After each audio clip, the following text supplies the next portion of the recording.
있고 지난주에 했던 사진들이 있어요. 사진들을 못 보여드렸는데요. 준비됐는가요? 혹시 보여줄 수 있는가요? 예, 지난주에 했던 거 한번 보여주세요. 지난주에 김치 담으면서 예, 수고해 주신 분들 제가 사진을 찍었는데요. 넘겨주시고요. 네, 참 얼마나 수고해 주셨는지 모르겠어요. 참.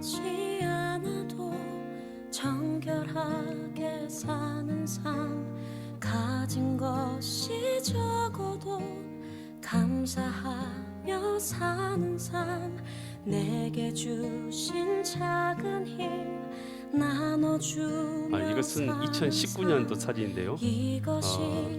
지금 이게 3년 만에 똑같은 사람입니다. 이렇게 바뀌었어요. 일부러 제가 찾아서 이렇게 사진을 찍었습니다. 그리고 전도, 이번 연도 전도는 나가셨던 주일날 전도 나갔던 분들 사진인데요. 마무리하면서 사진 한 장 찍었습니다. 내년에는 우리 더 많은 성도들이 함께 동참해서 전도 나가고 또 주일날 이렇게 봉사할 수 있기를 간절히 소망합니다. 그래서 하나님이 원하시는 엘림재단, 주님께서 원하시는 공동체로 세워가기를 간절히 소망합니다. 모든 영광 주님께 올려드립니다. 네, 감사합니다. 여러분, 하나님께서는 어떤 자를 귀하게 여기실 것 같습니까? 여러분, 많은 사람들이 있잖아요. 그런데 하나님께서 특별히 귀하게 여기는 사람이 있을 거 아니겠습니까? 여러분, 어떤 사람이 존귀한 자고 어떤 사람이 귀중한 자입니까? 여러분, 세상에서는 어떤 사람이 존귀한 자입니까? 여러분, 세상에서는 존귀한 자가 정해졌어요. 세상에서는 돈 많으면 존귀한 자더라고요. 재벌집 막내 아들, 요즘에 나오는 여러분 드라마인데, 여러분 거기 보면 얼마나 존귀하게 여겨지는 사람들이 많이 등장합니까? 돈 많은 사람들이죠. 여러분, 세상에선 돈 많은 사람, 명예자들, 권력자들, 이런 사람들을 귀하게 여깁니다. 여러분, 그러면 하나님은요?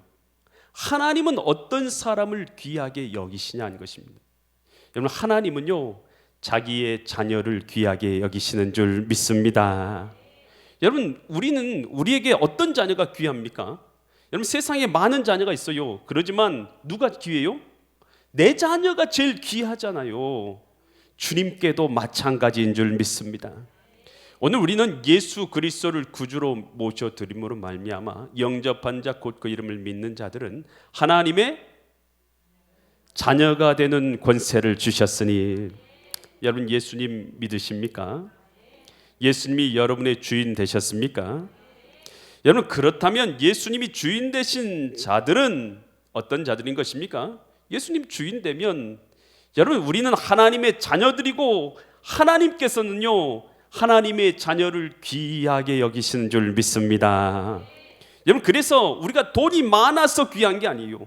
우리가 높은 자라서 귀한 게 아닙니다. 여러분, 우리는 예수님의 자녀, 하나님의 자녀가 되었기 때문에 저와 여러분들은 존귀한 자인 줄 믿습니다. 세상에서 좀 실패하더라도, 좀 우리가 가진 것이 없더라도, 또 우리가 요 건강을 좀 잃어버린다 하더라도 또 연약해지고, 여러분 누구든지 나이가 들면 온몸이 연약해져요. 또 우리가 나이가 들어서 몸이 연약해진다 하더라도 하나님께서는 당신의 자녀를 귀하게 여기시는 줄 믿습니다. 여러분, 이 사실을 믿음으로 받아들일 수 있기를 바랍니다. 그래서 여러분은 주님 앞에 귀한 존재인 줄 믿습니다.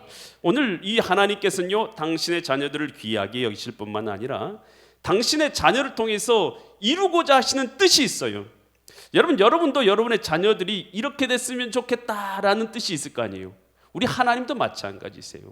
하나님도 우리들이 세상 가운데 자신의 이름을, 하나님의 이름을 영광스럽게 나타내는 하나님 나라를 이루는 통로가 되기를 우리 하나님께서는 원하시고 계신다라는 것입니다. 오늘 이 본문 말씀, 예수님께서 천사를 마리아에게 보내서 예수 그리스도의 나심에 대해서 말해주고 있는 본문이 바로 이 본문의 말씀입니다. 과연 이 말씀 통해서 하나님께서는 우리에게 무엇을 깨닫게 하시고 무엇을 말씀하시는가? 나에게 주신 하나님의 음성이 있는 은혜의 시간 되시기를 간절히 축원드립니다. 누가복음 1장 26절 27절 말씀 우리 같이 보면, 6째 달에 천사 가브리엘이 등장했어요. 천사 가브리엘이 하나님의 보내심을 받아가지고 어디로 갔느냐? 갈릴리 어떤 동네로 갔어요? 나사렛이라는 동네 갔어요. 여러분, 이 갈릴리 나사렛이라는 동네는 잘 모르는 동네다 생각하면 돼요. 여러분, 익산은 아세요? 모르세요? 익산 아시죠? 익산 아죠. 여러분, 그러면 익산에 춘포면이 있는 걸 아세요? 아세요? 아신 분이 등장하셨네요. 여러분, 이 갈릴리는 익산이라고 생각하면 되고 춘포면은 이 나사렛이에요. 여러분 김제에 황산면이 있는 거 아세요? 알면 어떻게 하나? 모를 것 같아서 내가 황산면을 찍었구만. 여러분, 완주예요. 완주 이번에 완주입니다. 완주에 주천면 아세요? 우리 김영춘 안수 집사님을 모르는 게 없어요. 모르는 게 없어요. 여러분, 이런 아주 조그만 동네, 우리가 웬만해선 모르는 동네, 이런 동네가 이 나사렛이에요. 나사렛. 여러분, 그래서 나사렛이라는 곳은 아주 작은 동네고 갈릴리는 좀 큰 도시다, 이렇게 생각하시면 되겠어요. 그러니까 나사렛은요, 사람들에게 잘 알려지지 않은 어촌 마을의 한 곳이었다, 이렇게 생각하면 되는 거예요. 여러분, 이곳이 얼마나 비천하게 사람들이 여겼냐면 빌립이 나다나엘을 찾아가잖아요. 그래서 야, 내가 나사렛 예수를 만났다, 그가 메시아다라고 말했을 때에 여러분, 이 나다나엘이 뭐라고 말하냐면 누가복음 1장 28절, 요한복음 1장 46절처럼 이렇게 말해요. 나다나엘이 이르되 나사렛에서 무슨 선한 것이 날 수 있느냐. 지금 나사렛이라는 동네에 대해서 좀 높이는 말로 생각합니까? 아주 천하게 여기는 말로 표현하고 있어요. 야, 그곳엔 선한 것이 날 수가 없다라는 뜻이죠. 그러니까 예수님이 태어나신 이 나사렛이라는 공내, 그것은요 아주 사람들이 천하게 여기는 장소였던 거예요. 어촌 마을 중에서도 깡촌, 아무도 모르고 그곳에서 대단한 인물이 나올 거라고 여겨지지 않는 곳, 이곳이 바로 나사렛이라는 곳이었다는 거예요. 여러분, 하나님의 아들이 이 땅에 태어났는데 이 땅에 태어나려면 멋진 곳에서 태어날 거 아니겠어요? 그런데 왜 하나님께서는 이 나사렛에, 그것도 여자들도 엄청 많을 거 아니에요. 당시에 여자들이 한두 명입니까? 이 수많은 여자들 가운데 왜 하필 마리아라는 여인을 통해서 낳게 되냐는 거예요. 여러분, 마리아가 어떤 존재이게요? 왜 이 깡촌에, 여러분 나이가 아마도 17, 18, 19 그 정도 선의에 있는 여인이에요. 여러분, 이 여자에게 도대체 왜 천사 가브리엘이 가서 예수님이 태어나시는데 그 여자를 통해서 태어나게 하셨냐는 거예요. 그 이유가 누가복음 1장 28절에 나와 있어요. 누가복음 1장 28절을 보면 천사 가브리엘이 그에게 들어가, 마리아에게 들어가 이르되 뭘 받았다고요? 은혜를 받은 자여 평안할지어다, 주께서 너와 함께 하시도다. 여러분, 신자에게 있어서 최고의 은혜는 뭡니까? 전능하신 하나님께서 나와 함께 하시는 은혜입니다. 여러분, 이 사실을 믿습니까? 여러분, 전능하신 하나님께서 나와 함께 하시는 인생을 살아가는 자, 주님께서 전능하신 하나님과 동행하며 삶을 살아가는 자, 그 은혜 가운데 사는 사람이요, 사람 눈으로 볼 때는 돈 많은 사람, 명예 있는 사람, 권력 있는 사람이 최고라고 여기지만 전능하신 하나님의 눈에는요, 누가 최고입니까? 하나님과 함께하는 자가 최고인 줄 믿습니다. 여러분, 이게 우리의 은혜예요. 이 시간도 여러분 담대할 수 있기를 바랍니다. 평안할 수 있기를 바랍니다. 그리고 기뻐할 수 있기를 바랍니다. 여러분, 우리가 별로 없어도, 가진 게 없어도, 연약해도, 건강이 없어도, 여러분 우리가 세상으로 명예를 누리지 못한다 할지라도 여러분 낙망할 필요 없어요. 만약 내가 하나님과 함께하는 그런 사람이라면 여러분, 하나님께서 가장 존중하게 여기는 자인 줄 믿으시기 바랍니다. 여러분, 요셉은 여러분 그 형제들이 그를 굉장히 미워했죠. 그래서 그를 이 미디안 상인에게 은 20을 받고 팔아 넘겨버리죠. 여러분, 졸지에 종이 돼가지고 애굽까지 갔어요. 말도 안 통해. 그리고 그곳에서 종으로 팔려갔으니까 얼마나 힘들겠어요. 여러분, 종살이를 해본 사람들 이야기를 들어보면 인생이 참 기구합니다. 참 힘이 들어요. 어려워요. 여러분, 직장 생활도 다 그와 비슷하잖아요. 직장 생활이라는 것이 참 힘들잖아요. 여러분 그런데 직장 생활이 아니라 노예 생활이에요. 노예 생활. 자유가 없잖아요. 그 보디발이라는 사람이 얼마나 그에게요 힘겨운 일들을 시켰겠어요. 여러분 그는요 어려운 일도 많이 당했어요. 힘든 일도 많이 당했어요. 말도 안 통해. 여러분 언어, 여러분 미국 가면 좋을 것 같다 그래 생각해서 미국이나 유럽이나 뭐 이런 데 가시잖아요. 여러분 언어가 안 통한 데서 한번 살아보셨습니까? 언어 안 통한 데서, 여러분 우리나라에서 여러분 이 베트남이나 이런 사람들 여인들이 와서 살 때에 그 사람들이 우리나라 와서 대우를 받으면서 삽니까? 대우를 적게 받으면서 삽니까? 그럼 대우 잘 못 받잖아요. 여러분 그 말도 잘 안 통하는 사람 대우 잘 안 해주면서 힘겨워 어려우면서 일거리 찾고 그러면서 살아가게 되잖아요. 마찬가지예요. 여러분 이 요셉이요 그런 인생이 되었던 거예요. 참 어려운 인생이었어요.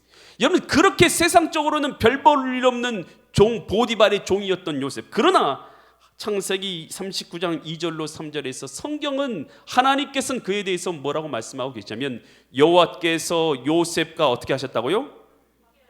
종이었어요. 요셉은 종이지만 여호와께서 요셉과 함께 하심으로 그가 형통한 자가 되어 그의 주인 애굽 사람의 집에 있으니 3절 그의 주인이 여호와께서 그와 어떻게 하신 걸 봤어요? 함께 하심을 보며 또 여호와께서 그의 범사에 형통하게 하심을 보았더라. 여러분 우리 신자요 주님이 함께하면 여러분 형통한 자인 줄 믿습니다. 내가 지금 어떤 신분이야 여러분 그게 중요한 게 아니에요. 여러분 우리에게 진짜 중요한 것은 전능하신 하나님이 나와 함께하는 자냐라는 것입니다. 할렐루야. 여러분 이거 하나면 충분한 줄 믿습니다.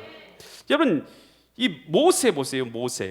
모세는 80세 노인이죠. 80세면 여러분 이 보통 80세가 넘으면 고령이라고 해요. 고령이라고. 여러분 근데 이 모세는요 80세 노령의 나이에 어디 있습니까? 양을 치는 그런 이 일개 촌부였죠. 촌부. 양을 치는 사람이 된 거예요. 광야에서 양을 치는 80세에. 여러분 세상적으로 볼 때에 뭐가 대단한 게 있어요? 나이도 들 만큼 들었고 이제는 80세인데 그리고 하는 일이 뭐예요? 양치는 일. 자기 양도 아닌 다른 사람 이 양치는 일. 여러분 이 일을 하고 있는데 여러분 얼마나 여러분 세상적으로는 별 볼 일 없어요. 여러분 그런데요 하나님께서요 그를 부르십니다. 그리고 그와 함께하는 자가 된 줄 믿습니다. 그랬더니 하나님께서 어떻게 사용해요? 출애굽기 34장 28절에서 보니까 모세를 어떻게 사용합니까? 모세가 여호와와 어떻게 합니까? 함께 며칠 동안 있었어요? 40일 40야를 이 시내산에 올라가서 거기 있으면서 떡도 먹지 아니하고 물도 마시지 아니하고 여호와께서는 언약의 말씀 곧 십계명을 그 판들에 기록하셨더라. 여러분 모세가 뭐 대단한 거 없죠. 80세 노인이에요. 그런데 하나님께서 그와 함께 하셔서 어떤 역사를 이루십니까? 십계명을 그에게 친히 전해준 것입니다. 여러분 이런 영광, 이런 은혜, 여러분 감히 받을 수 없는 영광, 이 은혜 왜 주셨어요? 하나님께서 함께하는 자가 되니 하나님께서 그에게 베푸신 은혜인 줄 믿습니다. 여러분 베드로와 요한 보세요. 베드로와 요한 세상적으로요 잘난 거 하나 없는 사람이에요. 베드로와 요한의 직업이 뭡니까? 어부였어요. 어부. 그 나사렛 예수님 동네, 예수님 태어난 그 동네에 어부였어요. 그러니까 진짜 촌마을에 어부로서 살아가는 자였어요. 여러분 그런데 세상적으로는 배움이 있어요? 없어요? 전혀 없어요. 하나도 배우지 못했어요. 요즘이야 초등학교라도 우리 중학교, 고등학교 이런 것은 의무교육으로 시켜주죠. 옛날에는요, 옛날에 2000년 전에 의무교육이 있어요? 없어요? 그런 거 없어요. 베드로와 요한은 학문이 없는 자들이었던 거예요. 세상적으로는 아무 배움이 없었던 자들. 바다에서 물고기 잡는 것이 그들의 평생의 직업이었고 평생의 소원이었던 자들. 여러분 세상적으로는 아무런 자랑할 것이 없는 자였어요. 그런데 예수님이 그 앞에 오시죠. 그러면서 물고기 못 잡고 있는 베드로에게 야, 저 깊은 곳에 가서 그물을 던지라 했더니 깊은 곳에 가서 그물을 던졌더니 가득하게 고기를 잡아요. 그가 깜짝 놀라서 주님 앞에 돌아와서 뭐라고 말합니까? 주여 나를 떠나소서 저는 죄인입니다. 주님 앞에 서니까 자신이 죄인인 거 깨달아진 거죠. 그래서 죄인입니다 라고 고백하니 그때 주님께서 뭐라고 말씀하십니까? 여러분 이제 너는 나를 따르는 자가 되라 라고 그를 제자 삼아주시고, 나중에 그는 어떤 삶을 살아야 됩니까?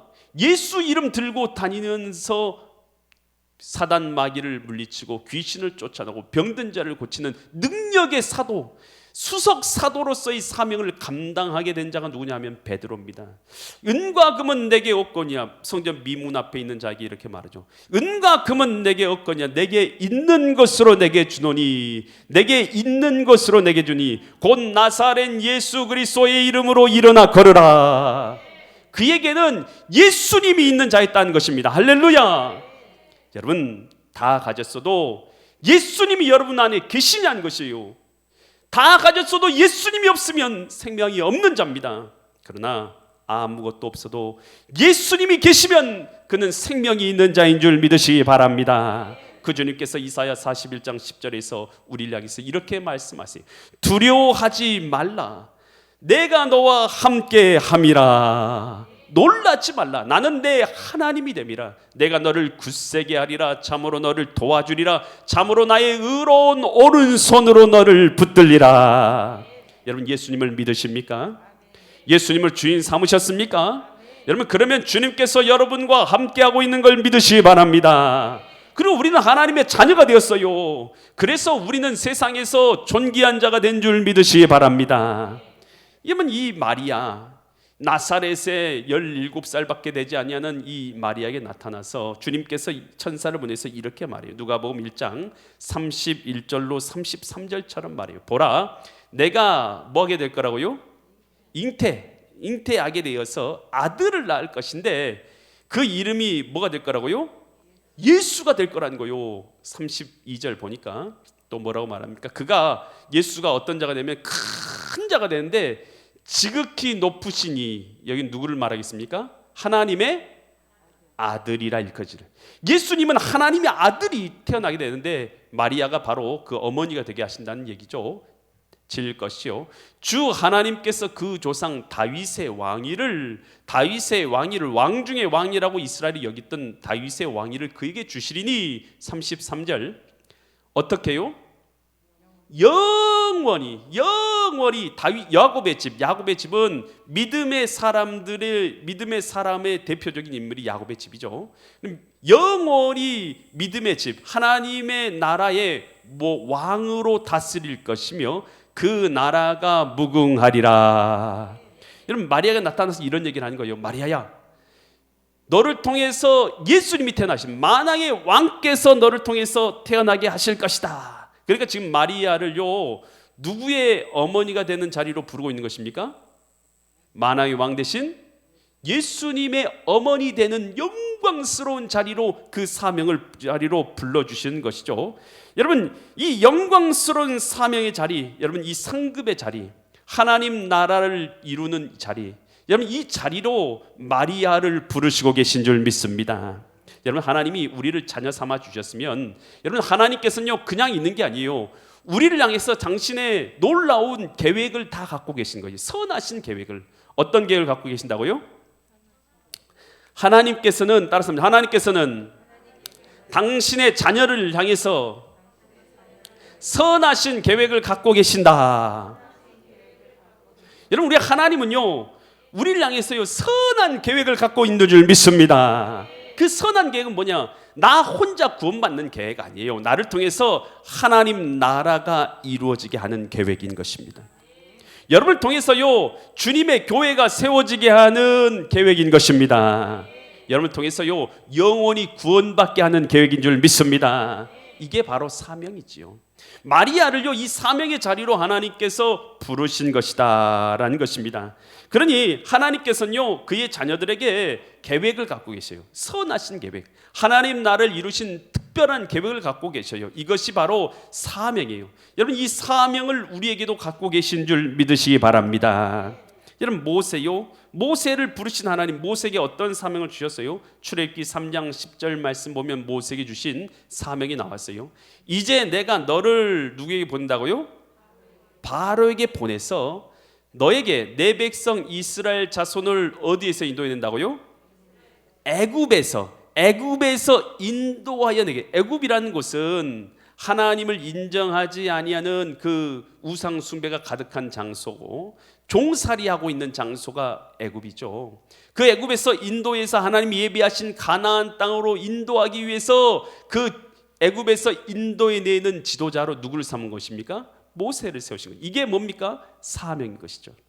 여러분, 우리는요 하나님을 알기 전에 어떤 존재였습니까? 예수님의 자녀 되기 전에 우리는 어떤 존재였습니까? 죄로 인해서 하나님과 분리되어져서 이런 환경의 저주를 받았고, 노동의 저주를 받았고, 가정의 저주를 받았고, 질병의 저주를 받았고, 영혼의 저주를 받아서 지옥 갈 백성들이었잖아요. 그래서 죄의 종된 자리, 사단의 종된 자리에 있었던 게 우리들이었죠.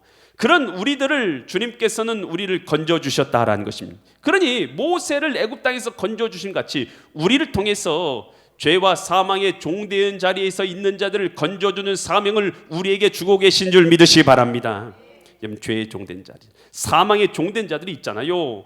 그래서 멸망길 가고 있는 자들 건져낼 사명을 우리에게도 주신 줄 믿습니다.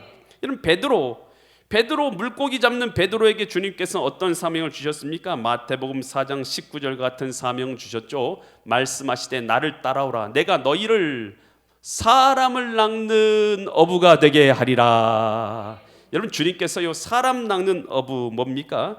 영혼의 생명을 구원해내는 사람, 이 사명을 베드로에게 주셨다는 것이에요. 여러분, 주님께서는 베드로에게 주신 것 같이 동일하게 하나님의 자녀들 우리에게도 말씀하고 계셔요. 오늘 우리로 사람을 낚는 어부가 되게 하시는 줄 믿습니다. 그래서 주님께서 우리를 제자들을 부르시고 하나님의 백성들, 자녀들을 부르신 이유가 있어요. 요한, 마태, 마가복음 3장 13절로 15절에서 주님께서 부르신 이유를 이렇게 말해주고 있어요. 제자를 부르신 이유가, 또 산에 오르사 자기가 어떤 자를 부르셨어요?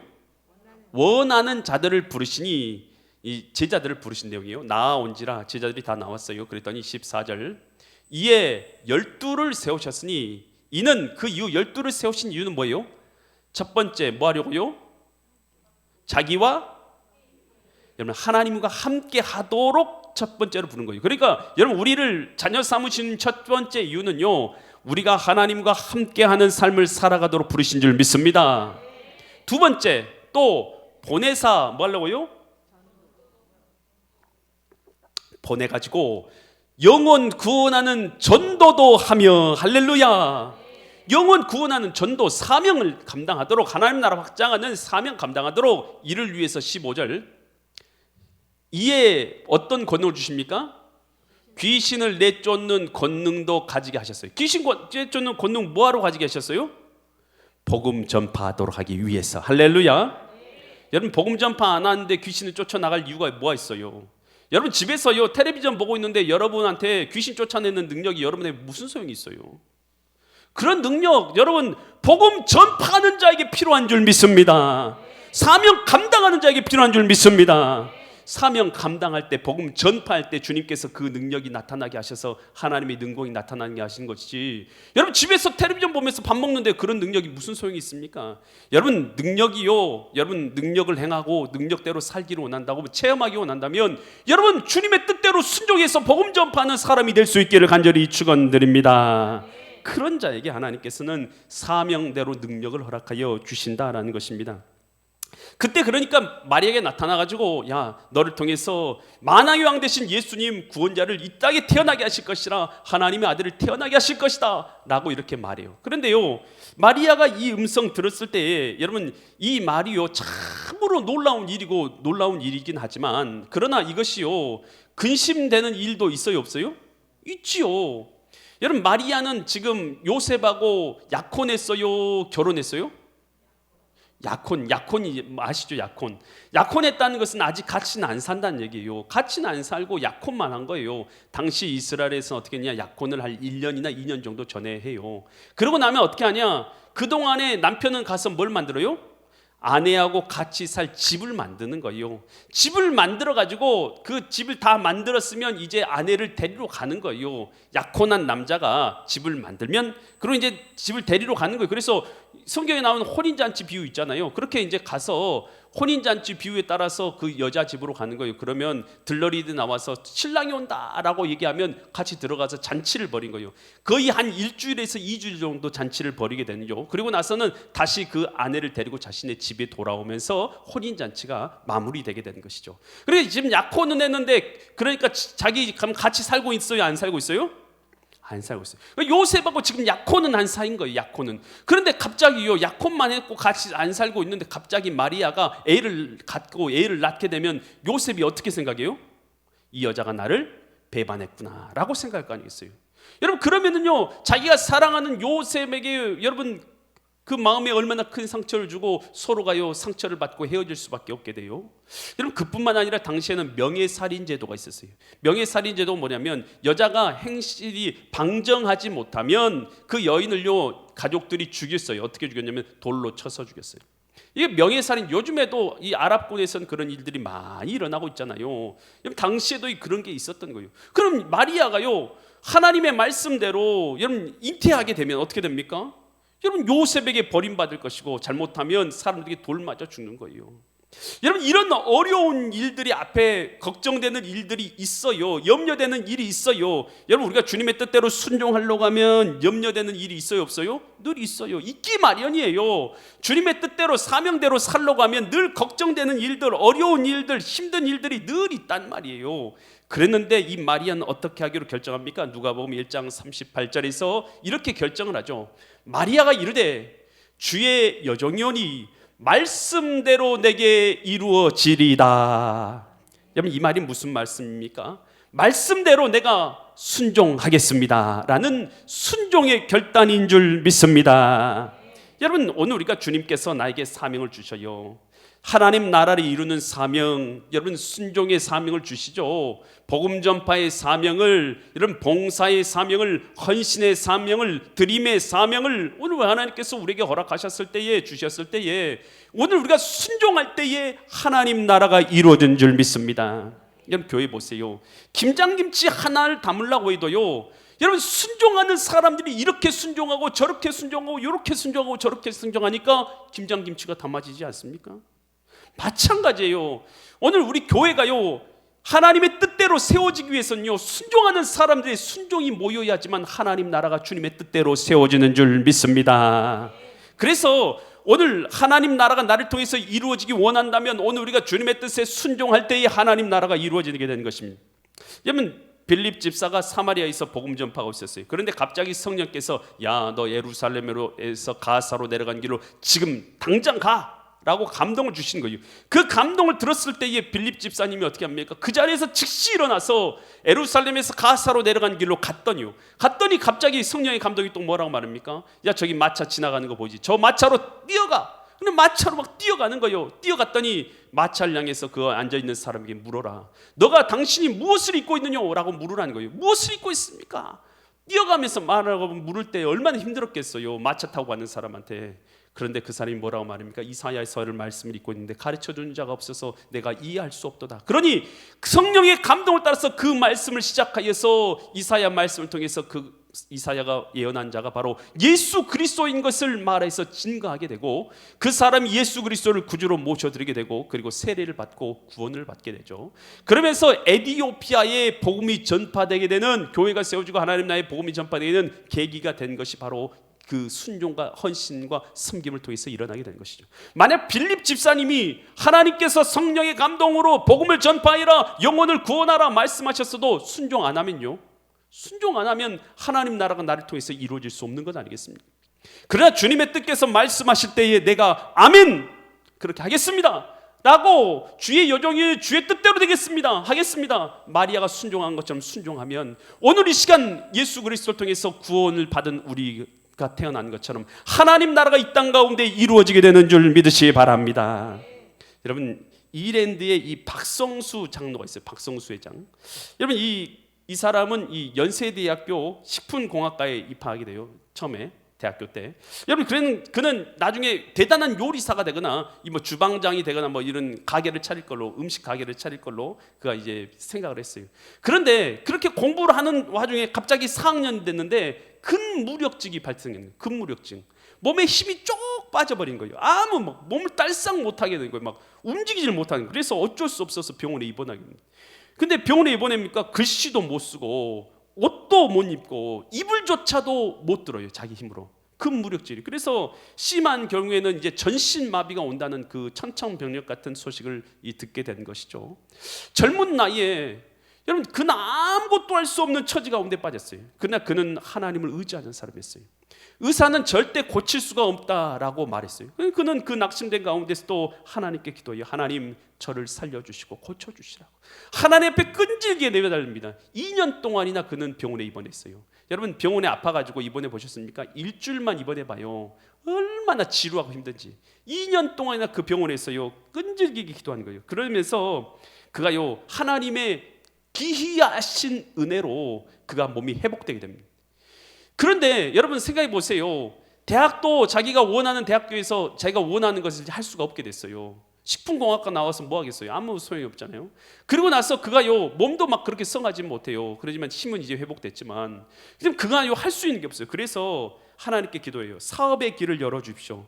제 삶은 이미 하나님께 드리기로 소원했습니다. 사업에 성공하도록 하나님의 영광을 돌리는 데 사용하겠습니다. 그가 그 마음으로 결단하고 사업체를 주시라고 그래요. 그가 이제 어머님으로부터 500만 원을 부모님부터 받게 됩니다. 500만 원을 가지고 나서 뭘 할까 하다가 이화여자대학교 앞에 가서 두 평, 한 평, 두 평이면 아주 작은 가게죠. 2평짜리 옷가게를 열게 됩니다.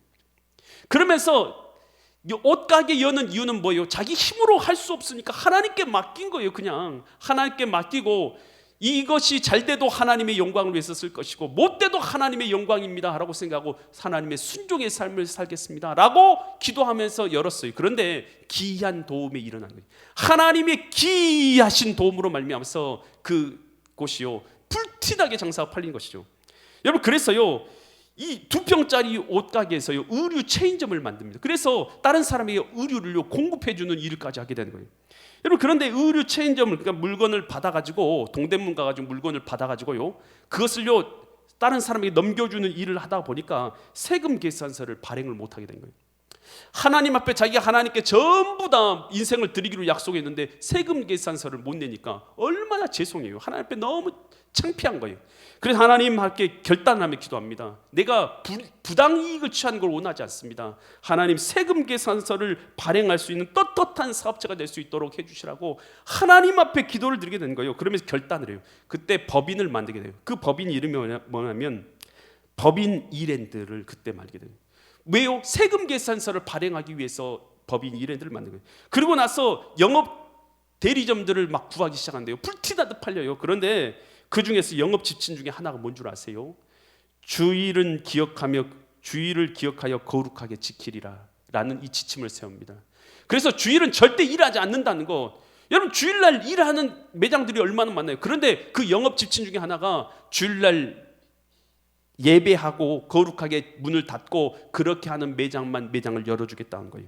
여러분 그런데 그 매장이 지금 어떻게 된 줄 아십니까? 여러분이 잘 알지만 뉴발란스, 스파우, 미소, 슈펜 제가 아는 게 없어요 사실.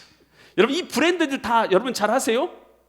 이런 브랜드들을 다 얻게 됐어요. 그래서 현재 얼마의 매출을 올리면 7조의 매출을 올리는 대기업으로 성장했어요. 그의 뜻은 뭐였냐? 평생에 하나님의 뜻에 순종하며 살겠다라는 것이 그의 마음의 결단이었던 거예요. 여러분 우리 신앙생활이요 뭐가 신앙생활입니까? 여러분 교회에 나온다고 해서 여러분 진짜 신자입니까? 교회에 나온 게 아니라 예수님이 주인 되셔야 될 줄 믿습니다. 주님 되신다는 것은 예수님을 나의 주인으로 모시고 주님 어떻게 할까요? 묻는 거예요. 그리고 주님의 뜻에 순종하는 것입니다. 여러분 성경 말씀 왜 읽어요? 성경 말씀은 하나님의 뜻이 있기 때문에 성경 말씀을 읽는 것입니다. 하나님의 뜻, 의도가 들어있어요. 그래서 오늘 우리로 하여금 이렇게 살아야 되구나 하고 주님의 뜻을 발견하고 내가 예수님을 주님을 삼았으니까 내가 이제 주님의 뜻에 내 뜻과 맞지 않더라도 순종합니다 라고 살아간 사람이 진짜 하나님의 자녀들인 줄 믿으시 바랍니다. 마리아의 순종을 통해서 하나님 우리에게 뭘 말씀해 주고 계십니까? 여러분 하나님이 함께하는 우리가 하나님 앞에 존귀한 자인 줄 믿습니다. 하나님 우리에게요 하나님의 특별한 계획과 사명을 주신 줄 믿습니다. 그 뜻 앞에 순종함으로 하나님 나라를 우리를 통해서 이루시는 믿음의 거룩한 성도님들 되시기를 예수 그리스도 이름 받들어 간절히 축원드립니다. 기도드리겠습니다.